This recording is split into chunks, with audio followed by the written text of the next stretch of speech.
So na figure, let's say, ang height aning let's say building is unknown, okay? Or the displacement, palita mga libog, height is the displacement. And if displacement, naging na siya ka ng value sa imong answer, usahay mo negative ang answer nimo. Kaya but masabot, ang object ni drop, mo ni mong initial position, tapos ni drop ang object diri due to gravity, mag-increase yung speed, abot siya diri. And this will gonna be the final position. So if ever, nga, kuha na to ang displacement, remember displacement is just the change in position. So x final minus x initial. And if ever, ang value na to diri kay, ang iyang position sa initial, kaya itong height man gid no, sa pinakataas. So ang height niya is, wala pa takabalo. But if ever na atay height, ang initial, gikan sa ground, ang nimo ang initial, let's say, parang litan na nga, let's say 8 meter ni diri. Okay, mo ni taas. Okay, uning height sa building 8 meter. Yan diri, naman ni sa ground, 0 meter din ni. I hope it makes sense. So, ang may tabo, ang final, kay natagak man ang bula, padulong diri sa iyang displacement na baliw, from initial to final. Okay, so ang final nato is 0 meter minus initial nga 8 meter. So our answer will be 8 meter. Muna usahay na negative displacement. Kay vector ng displacement na siya direction. So ang bola, gikan sa initial, nga 8 meter per second, pananglitan lang, ibaba siya to 0, maging diri. Kaya wala may height sa baba. So the answer is negative. Yung ana. And ayaw lang ni i-mind ang atuang displacement diri. Kaya ang problem din nato kung tao na tong tinuod nga displacement. And again, displacement is equivalent to the height of the object.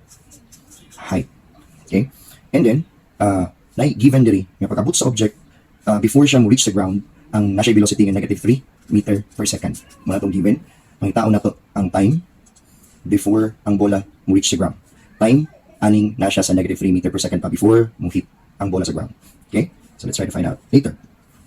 Okay, so sa itong picture kanina na ay bola nga gidrop all the way down. So if something's falling downward, it's influenced by the gravity or the acceleration due to gravity. The acceleration of this body is kanang uniform. It's the gravity acting on it. Why nga nahulog siya. Okay? And there will be an increasing speed downward. So ang given na to, we have the final velocity. Our final velocity is stated in the picture, or gihatag sa picture, that's 3 meter per second. Negative here, it's just the direction going downward. And dapat tayo, initial ana, since the ball is being dropped, gikan sa kamot pa lang, wala pa naglihok. So therefore, there's no motion. So it's 0 meter per second is our initial velocity. And it's understood that gravity due to, acceleration due to gravity, it's there, 9.8 meter per second squared.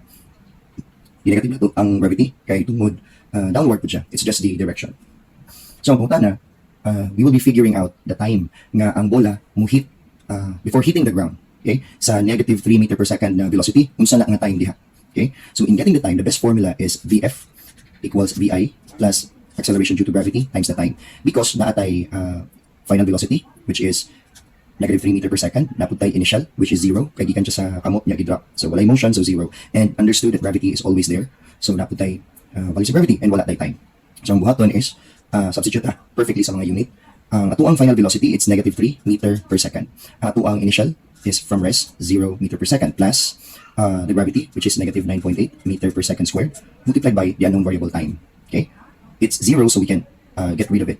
Okay, 0 naman na siya. So ang bilin, positive times negative, positive, negative, lahi-lahi in sign. So the answer is negative 9.8 meter per second squared, multiplied by the time. Kaya muna itong pangitaon. And we have the final velocity, yung negative 3 meter per second squared. Next thing to do, para ma-isolate na ito ang t diri, wala siya laing kauban, no? So we will divide both equation by negative 9.8 meter per second squared. Diri po sa Pica's equation, negative 9.8 meter per second squared. So negative 9.8 meter per second squared divided by negative 9.8 meter per second squared. Pareha man, so can cancel it, may mo ng 1. Okay, continue ta diri. So our time, since it's 1, i-divide na to ang negative 3 sa 9.8. That's our answer. Pag i-divide na to na, hold on.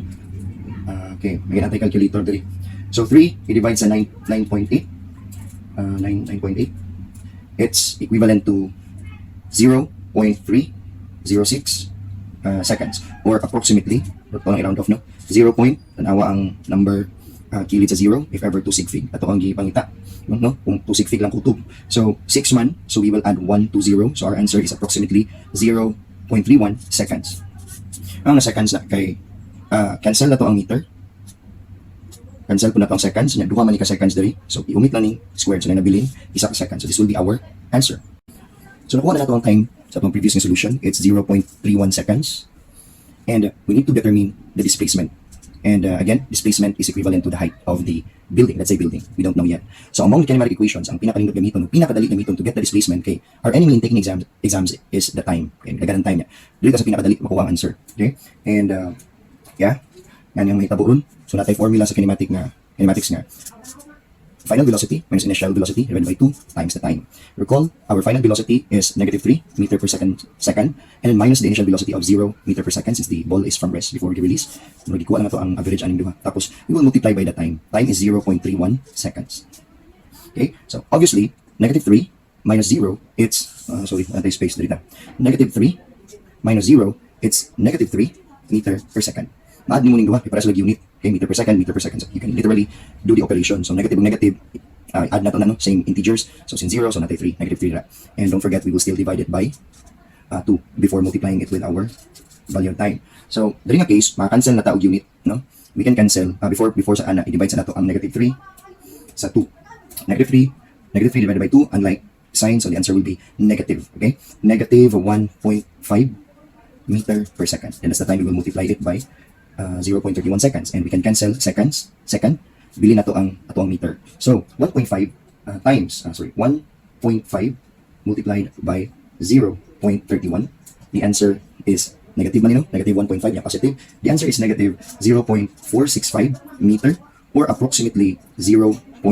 Anawa ang kilid aning 6, 5 man, right side sa 6 it's 5, mag-add tag 1, so it will become 7 meters. Don't forget, negative atong answer. Ang giingon ako kanina, since displacement is change in position. Ang bola gikan sa taas padulong pababa. So mag-negative po ang answer sa sa atong displacement. But the height, it's negative 0.47, or you can just put it here as the absolute value niya na 0.47 meter ang atong answer. Okay? When you are determining the height. Okay? Since displacement na itong gisutan, so na siya answer nga negative. Ang height sa ang height sa building kung ahain gidrop ang bola. Okay, thank you. I hope you learned something from this video.